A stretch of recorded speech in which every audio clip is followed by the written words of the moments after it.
So, in the previous lecture we saw what is the maximum drawing reduction that is allowed.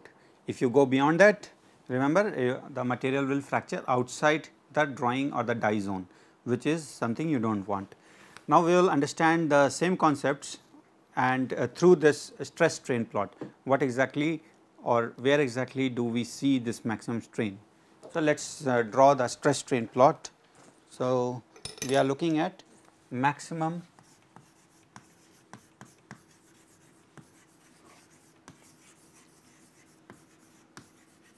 drawing reduction. So, this is our true stress strain plot. So, this is stress, this is strain. Now, if we draw just the flow behavior, which is the plastic component, the plastic deformation behavior, it will come out like this. So, this is what? This is sigma equal to, or the effective stress equal to k epsilon to the power n. Now, if we plot our drawing stress onto this sigma d, how would it look like? It will look like this. So, this plot is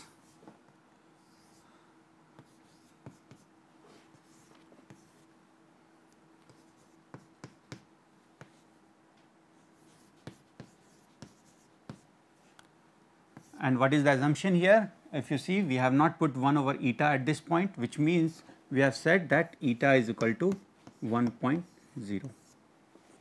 And this epsilon star is the critical strain up to which we can go, and what is this? It is this strain.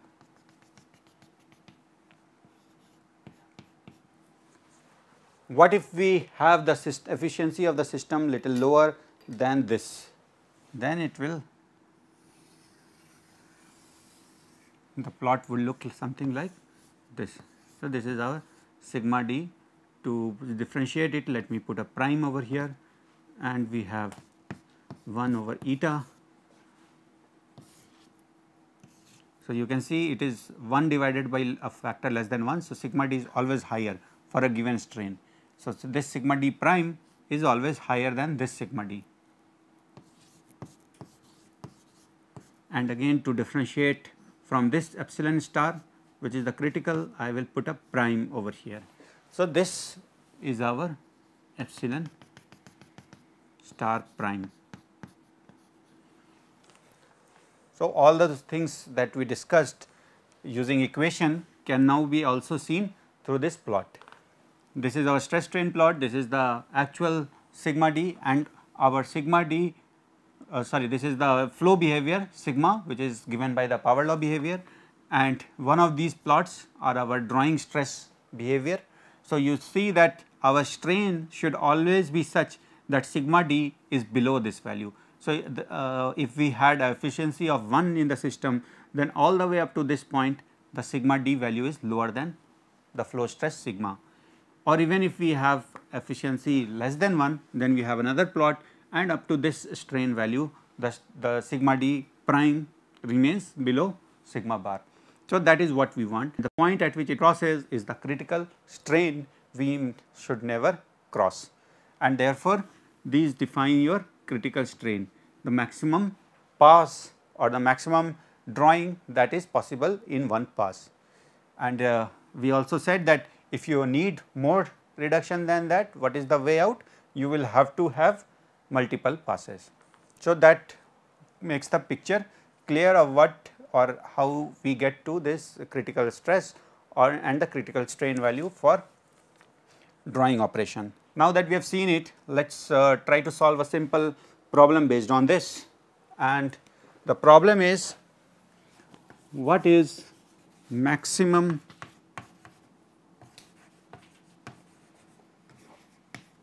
strain for a material which shows ideal plastic behavior. What is ideal plastic? Ideal plastic is when n is equal to 0. That is, if you were to draw the stress strain plot, true stress strain plot for the flow behavior part it will remain constant. So, this is sigma bar epsilon bar. So, the material flow stress value remains constant no matter what is the strain, and that is called a ideal plastic. The question is, what will be the maximum strain for this kind of ideal plastic when you are doing a wire drawing operation. So, all we need to do is put in the values in our equation. We know that epsilon star is equal to eta 1 plus n, but n is equal to 0. Therefore, epsilon star is equal to eta times, or just eta, because n is equal to 0. So, it is just eta, and that means that if you have efficiency of 65%, which is more or less that you would get in industry, then epsilon star would also be equal to 0.65. So, this is the maximum strain that you can get, and for a system where eta is equal to 1, you would get epsilon star equal to 1. Now, you remember that epsilon is also equal to, or in terms of area reduction, we can put it like this, ln 1 over 1 minus r. We went through the individual steps to show that epsilon is actually equal to ln 1 over 1 minus r. So, if we know that epsilon star is equal to 1, we can inversely calculate what is the area reduction, and you would get area reduction of 0.63, which means in percentage 63% area reduction. So, this is the maximum that you can get for an ideal plastic and assuming a very efficient system. If your system was not efficient, let us say if the system efficiency was 65%, then this value would also reduce. So, you will get something like 50 or 48% depending on. So, for example, eta 0.65, you can see the calculation or try it on your own for eta equal to 0.65, and assuming that your so your strain would come out to be 0.65, and in that case, assuming ideal plastic, you would get percentage reduction approximately equal to 48.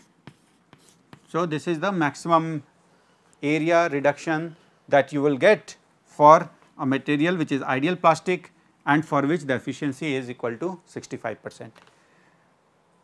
So, this is example for this, and here also you can see that if you want more than 48% area reduction, you will have to do more than one pass. Now, let us get to another still interesting aspect of wire drawing. Again, let me just draw a rough sketch of the wire drawing operation. So, this is how this is the die, this is where your wire comes in, and this is where your wire goes out. Now, you remember we said that you are able to put a stress in a thinner region and still able to do deformation on a thicker region, because this is work hardened.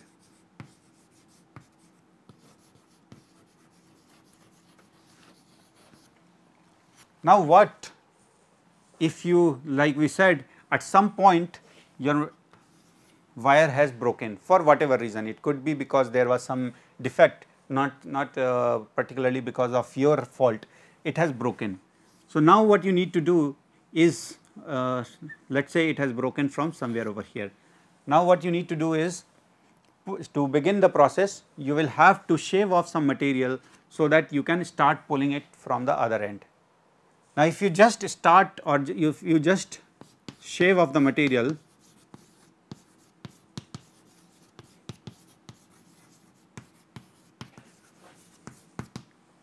to pull out, what will be the problem? Can you do this?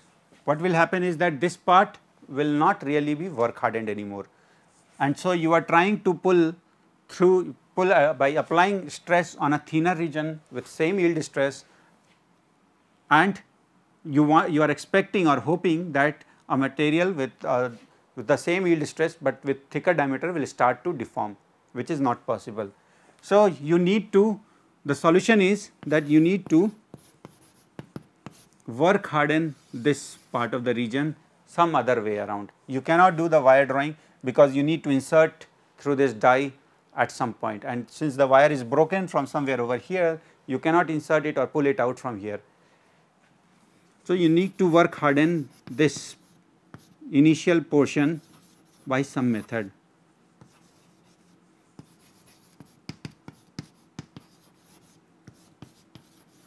Now, that is the solution, but how do we achieve that? We cannot apply, like I said, wire drawing operation. What can you do? This operation is called swedging. So, basically every time your wire breaks down, you will have to add an additional step, which is of swedging, which is another way to look at why, if you are running an industry, you will not want your wire to break down, because then this involves delaying the process and less productivity. But anyhow, at some point it may break, and in that case you will have to do this work hardening. How it is done? So, it is the swedging is a process like this. Let us say this is the final diameter that you want. It will have a hammer kind of structure.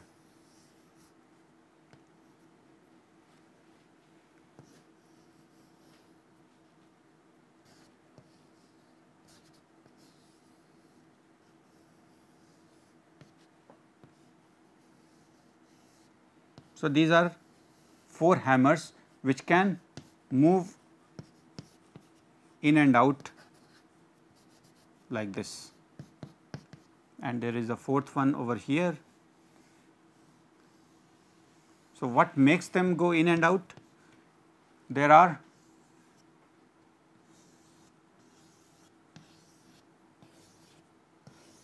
spherical balls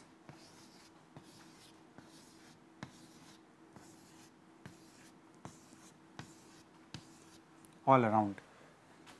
So, these spherical balls are still inside another cylindrical structure. Now, what is done is that this whole part is rotated, which means these spherical balls will at some point come and press this hammer onto this wire, or you can put a wire over here, or you can put a diameter or rod over here. So, let us say that initially your rod was of this diameter. Now, when it starts to rotate, every time a ball comes over here, it will push this hammer inside, and it will kind of hammer this wire at this point and keep rotating. So, this whole thing is also rotating at the same time.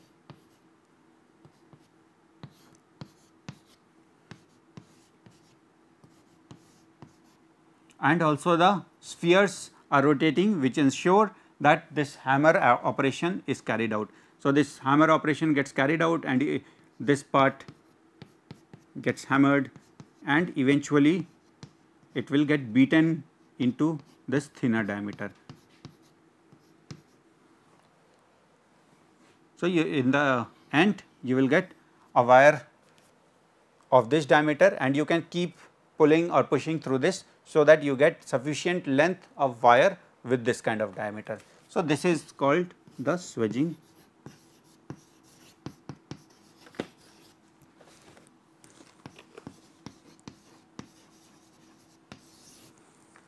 So, the purpose of swedging is to work harden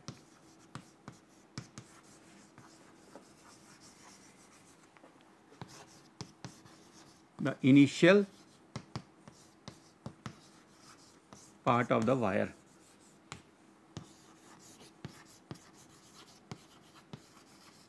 So that it can be drawn or pulled.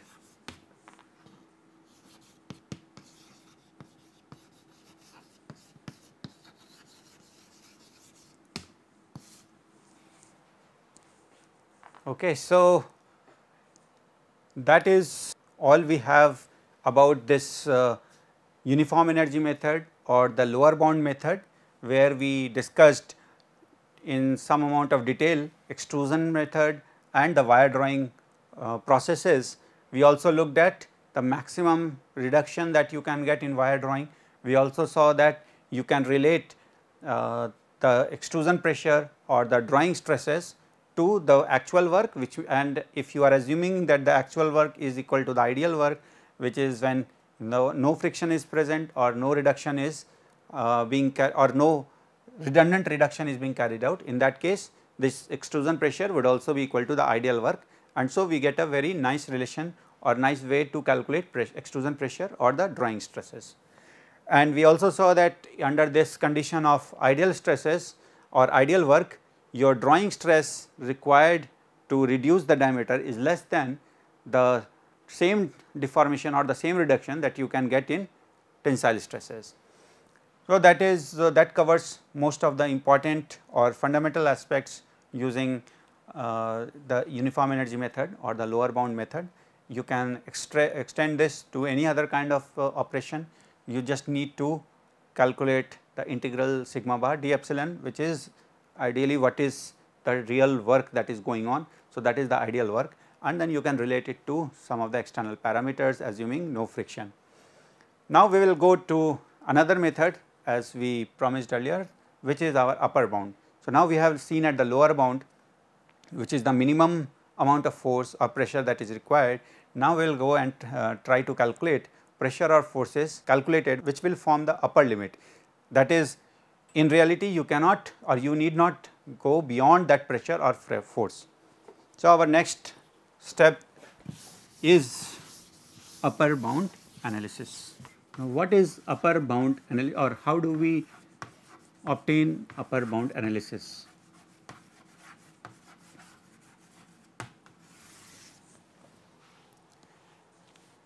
In upper bound analysis, what we do is we assume a particular deformation field, which is as long as it is self consistent and follows some assumptions, we will look at that, and then we calculate what will be the internal work rate in that deformation field and calculate what will be the external force or power or stress requirement for that.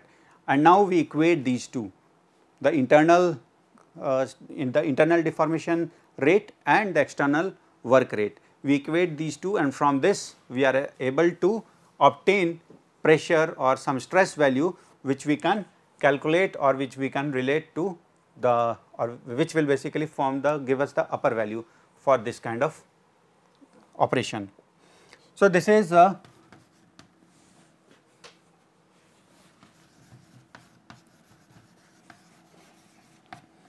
estimate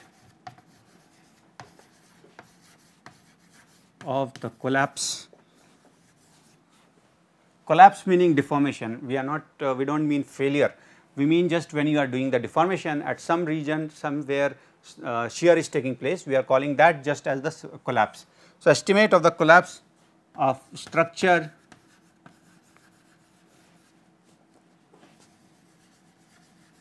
made by equating the internal rate of energy dissipation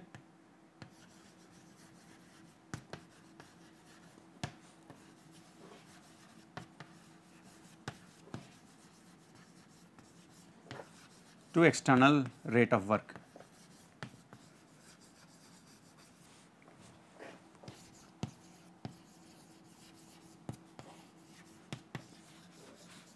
To rate at which external forces do the work.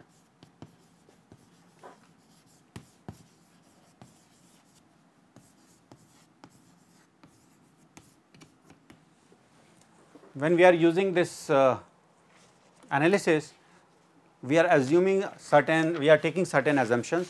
So, it is important to first look at some of those assumptions before we can proceed and start to formulate the equations. So, what are those assumptions? Some of those assumptions are straightforward. For example, we are assuming isotropic behavior, meaning we are saying that the material must behave similar in all directions. So, these are the assumptions.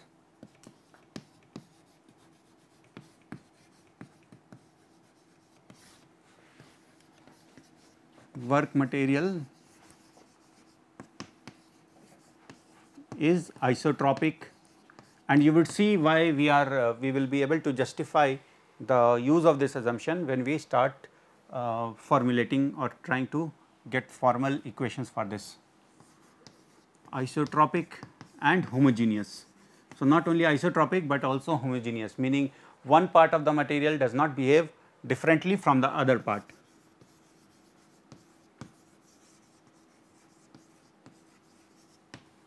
So, this is assumption number 1. Another important assumption is that of frictionless. Frictionless may not be the real situation. So, but we also have frictionless and or not and but or constant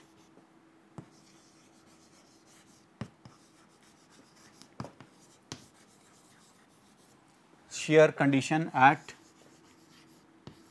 interface, basically work tool interface. So, for example, if we are doing the wire drawing operation, the tool would be your die and the workpiece would be the material which is deformed.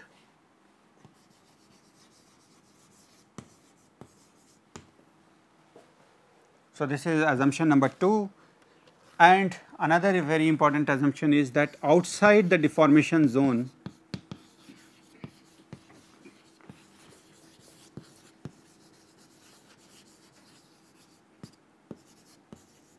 we assume that the material is hard, or basically it does not deform, or basically it is rigid. Material is rigid.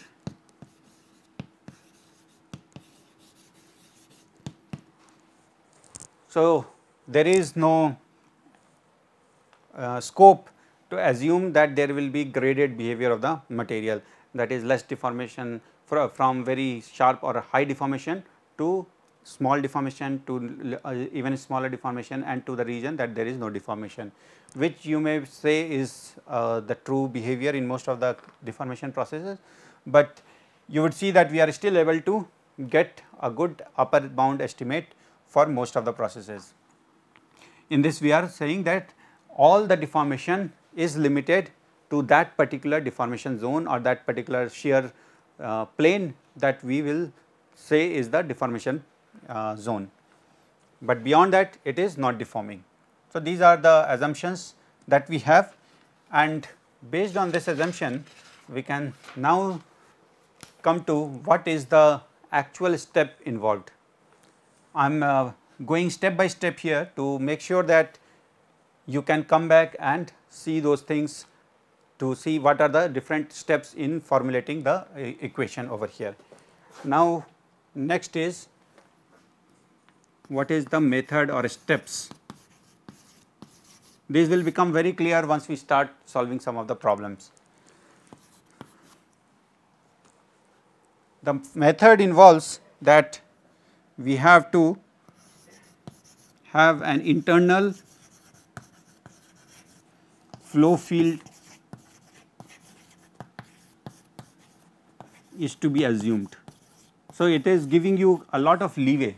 You can define your own internal flow field or the deformation, what kind of which particular way the deformation is taking place. An internal flow field is to be assumed, and of course, it has to be consistent.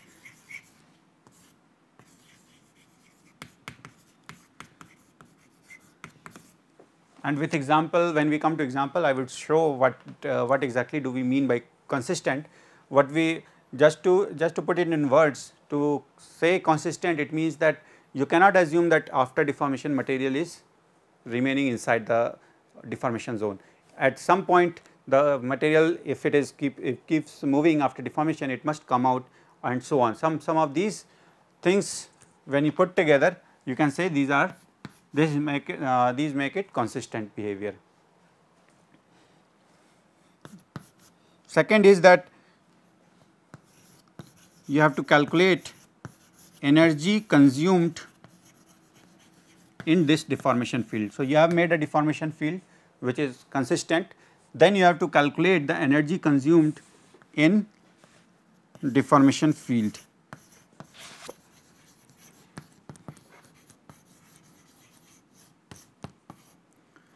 using material behavior, material properties. So, for example, material properties would be like the shear strength or the yield strength. So, this part, when you are calculating the energy consumed or the actually the energy rate consumed, you are putting or utilizing only the material properties or all the properties that exist for the material, and based on that you are saying this is the energy consumed for the deformation. Then you calculate rate of external work, and for that you utilize the area on which this forces are working, the velocity at which the parts are moving. So, here you utilize the external information. For the internal rate of work, you utilize internal or inherent properties like the material properties. For the rate of external work, you utilize external parameters like area on which the forces or shear stresses are acting, the velocity with which the parts are moving, and so on. And the last part is to equate rate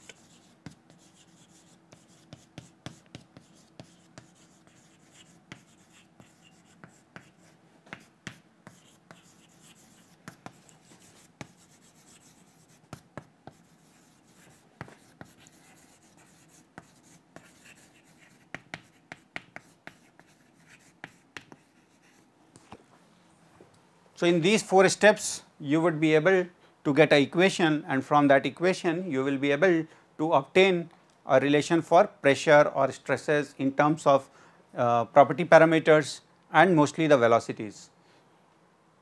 And to leave you with something to think about, I will draw a simple condition or a simple deformation field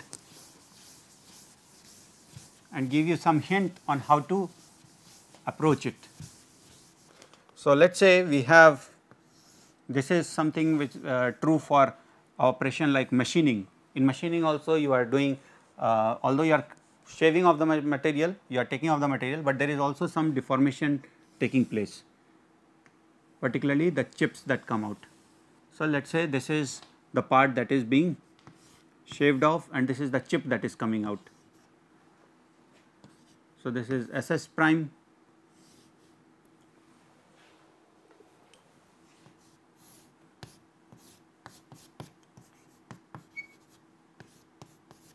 So, let us say this part moves on and from over here it gets on to a deformed zone like this. So, A B C D has converted to A prime, B prime, C prime and D prime. The velocity here was V1, the velocity here is V2, and what we will need is to relate this velocity, and you will get another additional velocity.